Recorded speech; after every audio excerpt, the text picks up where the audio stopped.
Welcome back. In a new reality where millions of Americans are now working from home, being prepared for your workflow is essential. Tech consultant and host of the podcast Think About This, Shelly Palmer, is joining us live right now with a few helpful tips. Shelly, great to see you, even if it's only virtually.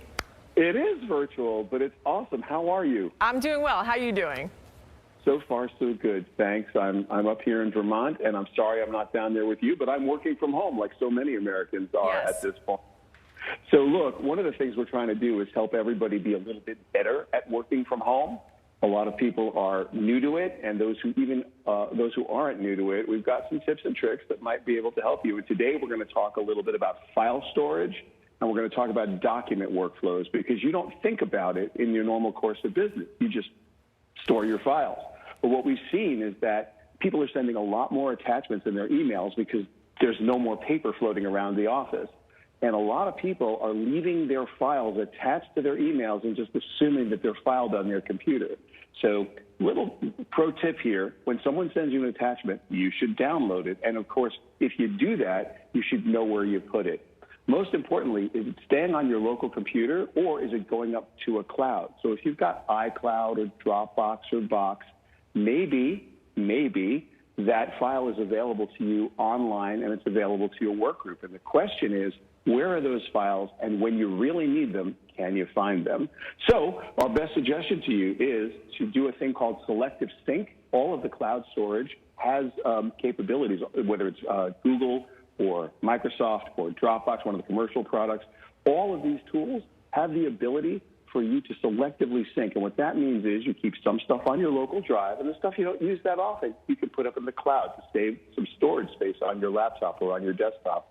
That's probably the best thing you can do right now. Also, the big benefit is that all your files are always backed up, assuming that you've got good cloud storage. So on a Mac, look at iCloud. On a PC, look at either Azure's OneDrive from Microsoft, or look at Google Drive, or of course the commercial products like Box or Dropbox. There's so many others. The most important thing isn't which one you use, but to use one of them, so that when you need a file, you'll be able to find it.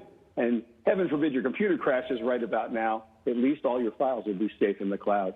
Yeah, it'd be difficult to deal with a broken computer at this point, a broken laptop at this point. But Shelly, in terms of storing documents, any advice for that? Once you actually deal with the storage, how can you make sure that your documents can be easy to find on your computer? So, yeah, that's a great question, Kerry. So the smartest thing you can do right now is to scan all the paper that you used to just put in a file drawer. And even when documents, PDF files come into you, there's very inexpensive OCR, optical character recognition scanning software. You can either get it with a scanner or you can buy it separately. Many inexpensive commercial products. Adobe has a plug-in. Most of the tools have plugins. OCR is what you're looking for. And that makes your PDF files searchable, which is really helpful when people are sending you a lot of PDFs and you're not quite sure where they are on your computer. So the best way to handle all of this is to scan the paper and use optical character recognition or OCR software. Again, inexpensive plugin for any of the commercial products you're using, even your scanners.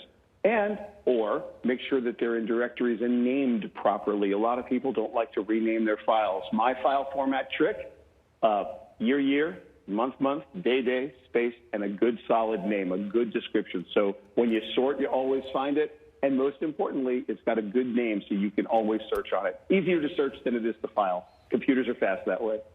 Some great tips there, Shelly Palmer. Thanks so much for that. Shelly, looking forward to Slow-Fee Tuesday in person sometime soon. We always take pictures on Tuesday. We'll do that hopefully sometime soon. We appreciate it. Thanks, Shelly. A lot more